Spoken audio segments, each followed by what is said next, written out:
Tim Fakta hari ini mendapat kesempatan juga untuk menemui dan juga mewawancarai pihak keluarga dari tersangka. Kita akan dengar secara langsung apa yang mereka lihat dan mereka terima informasinya pada saat kejadian pada malam tanggal 12 Januari 2024. Kita temukan faktanya.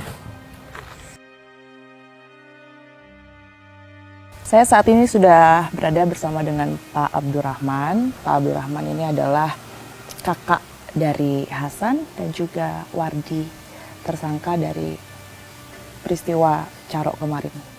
Saya mau tahu, pertama kali Pak Abdurrahman dengar kasus atau ceritanya Hasan sama Wardi ini gimana, Pak Abdurrahman? Waduh, kaget bukan main, Mbak. Kaget, apalagi kejadiannya itu sama saya yang pernah kenal sebelumnya. Sama si korban, iya, sama-sama baik, kenal gitu. Jadi itu kan kejadiannya tanggal 12 ya Pak ya, udah kurang lebih 1 minggu yang lalu. Pak Abdurrahman ini taunya sekitar jam berapa? Ya taunya waktu habis kejadian. Sekitar jam berapa, ingat? Kira-kira ya sebelum Isya jam 6:30. Itu kejadiannya? Iya. Nah setelah itu Pak Abdurrahman langsung menemui Hasan? Iya, setelah itu dia telepon saya, ketemuan di tempat di luar sana, berdua. Ketemuannya di mana Pak? Bukan di TKP berarti ya? Oh bukan, Di mana Pak Abdurrahman? di kebun dekat rumah. Oh di kebun. Kenapa katanya Pak harus ke kebun itu? Iya, untuk menghindar katanya. Menghindar dari, ya itulah kan takut. Pertama kali ketemu Hasan sama Wardi ini gimana kondisinya Pak? Kondisi mereka ya gemeteran. Mereka gemeter. Iya, kenapa kamu lakukan itu, Dik? Saya Pak bilang. Abdurrahman sempat nanya gitu Iya. ya? Heeh. Ya saya ndak kuat dipukul katanya. Yang bilang gitu Hasan? Kamu salah apa sama dia? Kata saya ndak salah, punya salah apa-apa. Saya cuma negor. Bilangnya mau kemana kak? Pas nanya, dia turun dari sepedanya mukul, maki-maki, mukul. Sampai katanya si Hasan, ya pokoknya yang ada di situ ceritanya. Cuman kenapa kamu lakukan itu, Dik? Saya ndak kuat, saya dipukul, bilangnya gitu. Setelah tahu kondisi langsung, ketemunya tuh malam-malam di kebun, habis dengar berita yang pastinya saya bayangkan kaget juga pasti dari Pak Abdurrahman. Yang terlintas di benak, di pikirannya Pak Abdurrahman waktu itu apa Pak? Takut, gimana campur aduk ya. Apalagi itu yang si korban itu saling kenal, ya memang saling kenal bertatap muka biasa lewat. Oh, ketemu langsung sama Pak Abdurrahman ya? Biasa saya ngarit, dia pulang dari kerja, itu aja. Nah setelah itu Pak Abdurrahman bawa ke rumah? Iya, waktu Bertiga berarti ya? Iya, waktu ada Pak Polisi penjemputan itu. Hasan ini sebenarnya tinggal sama siapa Pak Abdurrahman? Masih sama orang tua. Sama orang tua? Iya. Nah setelah dibawa ke rumah Pak, dari yang kebun tadi ya, ini kan berarti Pak Abdurrahman sempat ketemu bersama sama keluarganya Hasan ya? Sama ibu. Sama istrinya juga, sama anak-anaknya, sama ibu juga. Ini gimana kondisi mereka Pak waktu malam itu? Waduh, nangis, apalagi istrinya. Nggak usah dibayangkan. Istrinya tuh nangis, ya ibu nangis semua. Belum udah sepuh. Sempat ngomong apa Pak ke ibu sama istrinya waktu malam itu? Ya bilang, ya jaga anaknya gitu, saya mau pamit gitu. Ya titip anaknya, cuman bilang gitu. Waktu mau keluar rumah, Hasan terpaksa sama Wardi ya waktu itu ya? Iya. Hasan sama Wardi terpaksa harus meninggalkan rumah malam itu Pak. Apa yang disampaikan Pak selain pesan-pesan yang tadi? Mungkin ke istrinya, mungkin ke Pak Abdurrahman, ke ibu juga. Ya bilang, tolong kasih makan anak saya sama bilangnya ke saya, jaga, disuruh ngaji. Kalau dari Pak Abdurrahman sendiri sempat nyangka nggak sih Hasan akan melakukan hal ini? Nggak nyangka sama sekali, Mbak. Kenapa nggak nyangka? Ya bukan tipe orangnya gitu, tapi orangnya memang pendiam. Pendiam. Iya, nggak banyak omong sama sekali. Mungkin dia itu karena dipukul mungkin, yang nggak nerima itu.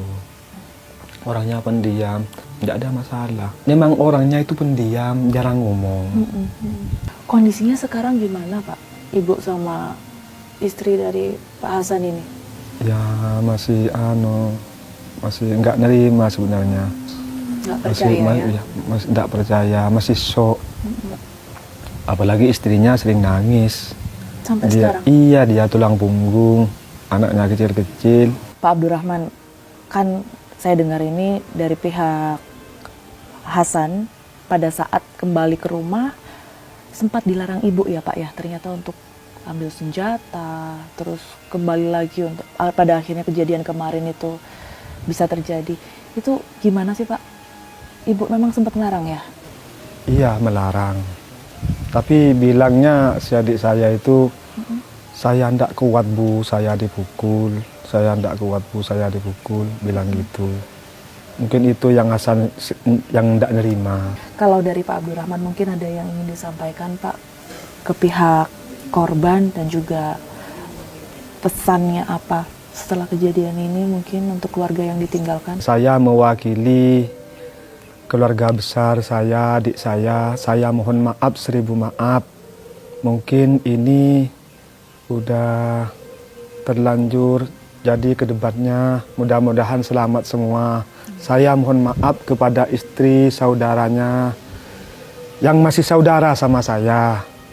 Saya tidak menginginkan itu sebenarnya. Saya mohon maaf 1000 maaf untuk diterima. Mudah-mudahan almarhum sama keluarganya Mat Tanjar semuanya diterima di sisi Allah. Amin. Kita harapkan nggak akan terulang lagi ya Pak ya, Amin, kejadian amin, serupa.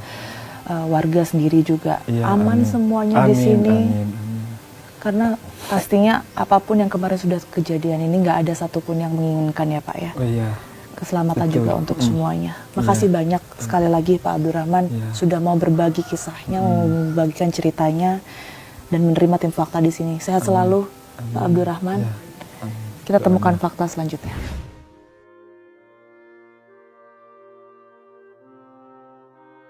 Kalau kita berbicara mengenai apa yang terjadi kemarin Pak, peristiwa caroknya gitu ya. Kalau di desa atau mungkin kita bicara skup lebih besar sendiri di Madura, ini masih sering Pak Bun?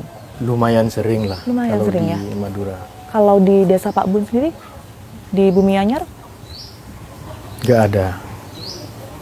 jadi kemarin itu salah satu dan satu-satunya yang terbesar selama ini. Iya. Pernah ada, cuman hanya sebatas pembacokan itu aja. Cuman tidak sampai meninggal. Izin saya juga ingin menanyakan hal ini Pak Bun, selaku kepala desa begitu yang membawahi sekian banyak warga Madura, memandang Carok itu seperti apa sih Pak Bun sebenarnya untuk saat ini? Apalagi tadi kan Pak Bun sempat menyebut sebenarnya kalau kita berbicara skop lebih luas lagi di Madura ini juga masih lumayan sering terjadi. Yang banyak terjadi ini, Mbak, terkait dengan ketika harga diri. Ketika harga diri seseorang ini mau dijatuhkan, ini yang terjadi cara penyelesaiannya langkahnya ke situ. Yang kedua terkait dengan istri. Kalau masalah istri ini di Madura ini sudah tidak ada jalan keluar lagi. Kalau yang lainnya saya rasa bisa dimusyawarahkan.